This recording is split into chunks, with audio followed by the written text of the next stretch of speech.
នៅមានមនុស្សស្រីម្នាក់ទៀតក៏ស្រឡាញ់ខ្ញុំដែរពួកនាងថាតើមើលប្រពន្ធរបស់មិត្តខ្ញុំនោះគេមានអារម្មណ៍យ៉ាងម៉េចចំពោះមិត្តខ្ញុំខ្ញុំគិតថាបើសិនជាការរៀបការនោះដើម្បីតែរកស៊ីវាក៏តែគ្មានអារម្មណ៍អីនោះទេខ្ញុំថាប្រពន្ធនោះក៏តែមានអារម្មណ៍លើប្រុសម្នាក់នោះតែមិនមានច្រើននោះទេខ្ញុំក៏គិតដូចជាបងលីលីនិយាយដែរខ្ញុំគិតថាប្រពន្ធលោកនោះប្រកាសជាស្រឡាញ់មិត្តរបស់លោកហើយព្រោះមនុស្សយើងទឹកតែអារម្មណ៍មិនល្អតែលើមនុស្សដែលស្និទ្ធជាមួយទេហើយទឹកអារម្មណ៍ល្អឲ្យតែអ្នកផ្សេងទេយ៉ាងថានាងថាស្រឡាញ់យើងក៏មែនហើយមិនចឹងទេនាងមិននឹងអាចដណ្ដើមយកយើងបាននោះនាងយកជួអកូនបាញ់លុយមក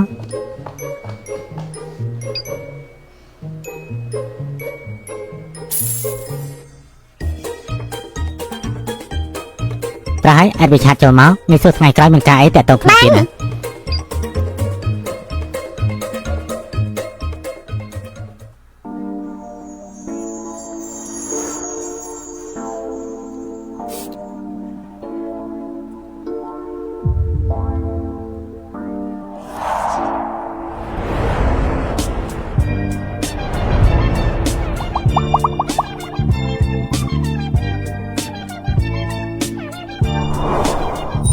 នាងស្លៀកពាក់បែបនេះបានថាម៉េចនាងចង់មកប្រវត្តិយើងហ៎សំតើ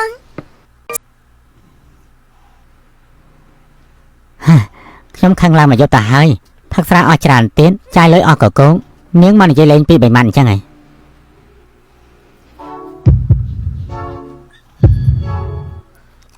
សំតើអូនស្មានថាបងទៅធ្វើបាបចាំងសិនយាគឺអូនយកច្រឡំលើបងហើយមិនស្មោះត្រង់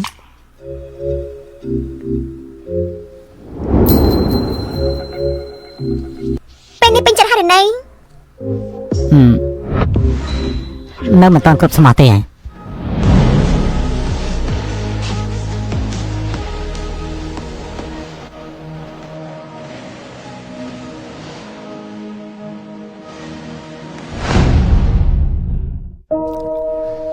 លេង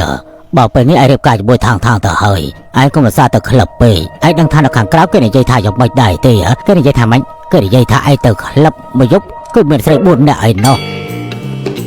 ខ្ញុំមិនបានត្រូវស្រី4នាក់ឯទេខ្ញុំមានស្រីតែម្នាក់តែប៉ុណ្ណោះអ្នកណាមិនក៏មូលបង្កាយខ្ញុំអញ្ចឹងស្រីម្នាក់ក៏មិនបានដែរអី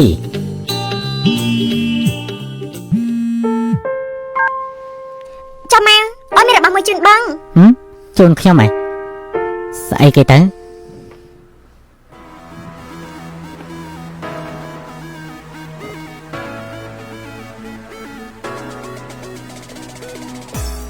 មិនបានចោលមកអញ្ចឹងអូនទិញឡានឲ្យបងមួយចាំមិនដែរស្រឡាញ់ដែរទេនេះជាឡានដែលបងស្រឡាញ់បងមិនទាំងដាច់ចិត្តទិញផងអូនមកចិត្តដាច់ចិត្តទិញទៅវិញប៉ាអូននាំបងទៅផ្ទះពិតជាលយមែនលើមកថាឡាននេះមានតម្លៃឡើងរាប់កោតឯណោះណានេះនាងតាមស្រឡាញ់អ្នកប្រុសពួកយើងមែនទេនាងបែរជាដៃទលាខ្លាំងយ៉ាងនេះ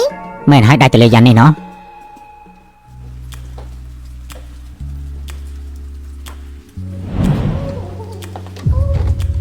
លើមកថាយកមិនបងត្រកស្រី4នាក់មួយជុំអូនឲ្យបងពេញចិត្តមិនគ្រប់ទេបងមិនបានត្រកស្រី4នាក់អីទេគ្រាន់តែអីទេគ្រាន់តែអីទេគ្រាន់តែទៅសួររឿងគេបន្តិចមានរឿងអីបានជាទៅសួរប្រនាងនៅក្លឹបនោះជប់សិនយើងជាអ្នកប្រោតដែលលយជាងគេយើងមិននឹងអាចឲ្យមនុស្សស្រីម្នាក់មកគ្រប់គ្រងបាននោះបងនៅចង់សួរអូនវិញនៅសុកមកជូនកាដូដល់បងឃើញបងមិនសប្បាយចិត្តក៏ចង់ទិញកាដូមកជូនបងយ៉ាងម៉េចមិនស្រឡាញ់ទេស្រឡាញ់ណាបងស្រឡាញ់អញ្ចឹងគួរតែបង្ហាញឲ្យបន្តិចដែរទេការបង្ហាញដែលនាងនិយាយនោះគឺ